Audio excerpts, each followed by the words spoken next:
This channel does not promote any violent, harmful, or illegal activities. All content provided by this channel is meant for an educational purpose only. SIR এর কাজের চাপে আরও এক BLO অসুস্থ হওয়ার অভিযোগ। কাটোয়া হাসপাতালে ভর্তি বিএলও সুখদেব দাস মানসিক চাপ সহ্য করতে না পেরে অসুস্থ, দাবি সুখদেবের পরিবারের। টার্গেট পূরণের জন্য তার উপর চাপ আসছিল, দাবি অসুস্থ বিএলওকে আলাদা করে কোনো চাপ দেওয়া হয়নি, দাবি মহকুমা শাসকের। বলে খেতে বসেছিলাম, এনুমারেশন ফর্ম কালেক্ট করবো এসআইআর এর, রোজ করছি। হঠাৎ খেতে খেতে আমি চোখের সামনে অন্ধকার দেখতে লাগলাম, আর হাত পা ঝিনঝিন হয়ে গেল, হাতে পায়ে কোনো জোর পাচ্ছিলাম না, আমি আর উঠে দাঁড়াবার ক্ষমতা হারালাম। আমি সঙ্গে সঙ্গে বললাম কিছু একটা ব্যবস্থা করো, ডাক্তারকে ডাকো, কারণ আমার প্রচণ্ড বুক ধড়ফড় করছে, আর আমার প্রচণ্ড, আমি চোখের সামনে অন্ধকার দেখছি, প্রচণ্ড প্রেশার, আপনারা চিন্তা করতে পারবেন এই প্রেশার। আমি গত কয়েকদিন যাবৎ 14 থেকে 15 ঘন্টা করে পার ডে কাজ করছি, আর গত 2 থেকে 3 দিন যাবৎ 21 থেকে 22 ঘন্টা আমি ঘুমোতে পারি না। আমার নিজের ঘুম হয় না, প্রচণ্ড প্রেশারে সব সময় আতঙ্কে থাকি যে আমি টার্গেট ফুলফিল করতে পারবো না। আজ পর্যন্ত কোনো এরকম হার্ট সংক্রান্ত প্রবলেম বা বুক ধড়ফড় করা, বুকে কষ্ট এই ধরনের কিচ্ছু কোনোদিন হয়নি। এই মানেই আজ দিন 15 ধরে অমানসিক পরিশ্রম হচ্ছে আর কি, দিন রাত একটা বাড়িতে 5 বার 6 বার করে ঘুরছে যে ফর্মগুলো তাড়াতাড়ি, প্রেশার আসছে তো সমানে তো প্রেশার আসছে যে এত তাড়াতাড়ির মধ্যে ফর্ম কালেক্ট করুন, এত তারিখের মধ্যে জমা দিন, তাড়াতাড়ি ডিজিটালাইজ করুন, সমানে প্রেশার আসছে। যে করেছে প্রেশারটা যখন দেখালাম, প্রেশার প্রচণ্ড হাই হয়ে গেছিলো, ব্ল্যাক হয়ে গেছিলো, আমরা পালস রেট খুব বেড়ে গেছিলো। এসআইআর এর মধ্যেই অসুস্থ হয়ে পড়লেন আরও এক বিএলও। মচলন্দপুরে অসুস্থ বিএলও সুমন দাস ভর্তি করা হলো হাসপাতালে। এসআইআর এর কাজের চাপে অসুস্থ, দাবি পরিবারের। ওই অনলাইন ফর্মটা যেটা আপলোড করতে হচ্ছে অনলাইন, সেটা সবাই আশা করি জানেন। ওই কাজটা এত ডিলে প্রসেস হচ্ছে, যেটার জন্য ও খুব টেনশন করছিল। কিছুদিন ধরে ঘুমাচ্ছে না, খাচ্ছে না, টেনশনে শরীর খারাপ লাগছিল।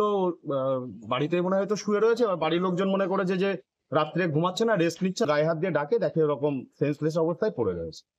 বিএলওদের আত্মহত্যা ও অসুস্থতার জন্য সরাসরি শুভেন্দুর দিকে আঙুল কল্যাণের। শুভেন্দুর হুমকিতেই অসুস্থ হয়ে পড়ছেন বিএলওরা, অনেকে আত্মঘাতী হচ্ছেন, অভিযোগ তৃণমূল সাংসদের। শুভেন্দুর বিরুদ্ধে আইনি পদক্ষেপের আর্জি। এই থ্রেটগুলোতেই তো বিএলও গুলো অসুস্থ হয়ে পড়ছে, সুইসাইড করছে। এই থ্রেটগুলো আননেসেসারি থ্রেট, আননেসেসারি থ্রেট। এই থ্রেটগুলো দিয়ে ভয় দেখিয়ে, তাই জন্য বললাম তো ক্রিমিনাল অ্যাকশন নেওয়া উচিত ওই শুভেন্দু অধিকারীর বিরুদ্ধে, who is instigating to commit suicide. রাজ্যের দিকে দিকে বিএলওদের হাহাকার, কাজের চাপে কেউ অসুস্থ হচ্ছেন, অভিযোগ কেউ কেউ সুইসাইডও করার চেষ্টা করেছেন। কিন্তু এই তুমুল বিতর্কের মধ্যেই ব্যতিক্রম লাভপুরের 166 নম্বর বুথের বিএলও পূজা ঘোষ। মাত্র 17 দিনে সব কাজ শেষ করে ফেলেছেন তিনি। বুথে 1017 জন ভোটার, অনেক চ্যালেঞ্জের মধ্যেও পূজার মুখে চওড়া হাসি, যুদ্ধ জয়ের হাসি। বাকিদের বলছেন কাজটা সহজ করে ভাবুন। আমার লাভপুর বিধানসভা, তো আমার এখন 99.91% কাজ হয়েছে। টার্গেটই ছিল যে আমাকে আজকে 100 থেকে 150টার মধ্যে আমাকে এন্ট্রি করতেই হবে, এবং সেটা আমি ম্যাক্সিমাম কাজ করেছি রাত্রিবেলাতে। রাত্রিবেলাটা দেখলাম স্মুথলি কাজ হতো। যে কোনো কাজই যদি আমরা মনে করি যে সহজ কাজটা, তাহলে আমরা দেখতে পাবো যে কাজটা আমি ঠিকভাবে নিজের মতো করে এন্ট্রি করে নিতে পারবো। সহজভাবে কাজটা নিন, এবং আমি বলবো রাত্রিবেলা তারা একটু এন্ট্রি করার চেষ্টা করুন, কারণ দিনের বেলা সার্ভারটা ডাউন থাকবে। রাত্রি জেগে জেগে যদি কাজ আমরা করি, তাহলে আমি মনে করবো যে কাজটা ঠিক কমপ্লিট হয়ে যাবে। এসআইআর নিয়ে দলের নেতাদের সঙ্গে আজকে মেগা ভার্চুয়াল বৈঠক রয়েছে অভিষেকের। বিশেষ নিবিড় সমীক্ষা নিয়ে কি চাপে রাজ্যের শাসক দল? সুশোভনের সঙ্গে কথা বলবো। সুশোভন, আজকের এই মেগা ভার্চুয়াল বৈঠকে কি বার্তা পৌঁছতে পারে? দেখো, অভিষেক বন্দ্যোপাধ্যায় এর আগে যে বৈঠক করেছিলেন, সেই বৈঠকে বেশ কিছু হোমওয়ার্ক দিয়েছিলেন একেবারে দলের যারা নেতা, যারা বিধায়ক এবং দলের বিভিন্ন পদাধিকারী যারা। আজকের এই বৈঠকে যেমন মতুয়াগড় এবং উত্তর 24 পরগনার দিকে নজর থাকবে, ঠিক একইভাবে প্রত্যেকটি নেতার থেকে এসআইআর নিয়ে তাদের কোথায় কি পারফরমেন্স, কোথায় তাদের কি কি কাজ করেছেন, অর্থাৎ হোমওয়ার্কের কতটা কাজ তারা কমপ্লিট করেছেন, এটাই তারা দেখবেন, অভিষেক বন্দ্যোপাধ্যায় দেখবেন। এবং তার পাশাপাশি এই যে এসআইআর নিয়ে বিভিন্ন জায়গায় যেমন বিএলও অসুস্থ হয়ে পড়ছে, বিএলএদের বেশ কিছু সময় সমস্যা হচ্ছে এবং সামগ্রিকভাবে যে বিধানসভাগুলো রয়েছে সেই বিধানসভার যে বুথে কোথায় কি সমস্যা এবং সমস্যার জন্য সমাধান পথ কি রয়েছে, একদিকে যেমন অভিষেক বন্দ্যোপাধ্যায় সেটা বোঝার চেষ্টা করবেন, তার পাশাপাশি কোথাও এসআইআর নিয়ে যে সমস্যা হচ্ছে আর কেন্দ্র যে এখানে কোথাও কাঠগড়ায় দাঁড়াচ্ছে, এই বিষয়টা কিন্তু আজকে একেবারে স্পষ্ট হয়ে যাবে। সুশোভন, ধন্যবাদ। এসআইআর আবহে আবর্জনার স্তূপের রেশন কার্ড। মাল নদীর নিরঞ্জন ঘাটের কাছে উদ্ধার হয়েছে প্রায় 25টি রেশন কার্ড। আচ্ছা, কিভাবে এলো এত রেশন কার্ড? চাঞ্চল্য মালবাজারে। উদ্ধার হওয়া রেশন কার্ডগুলি মেটেলি থানা এলাকার। কারা আবর্জনার স্তূপে ফেললো রেশন কার্ড, তদন্তে পুলিশ। এসআইআর আবহে আবর্জনার স্তূপে রেশন কার্ড।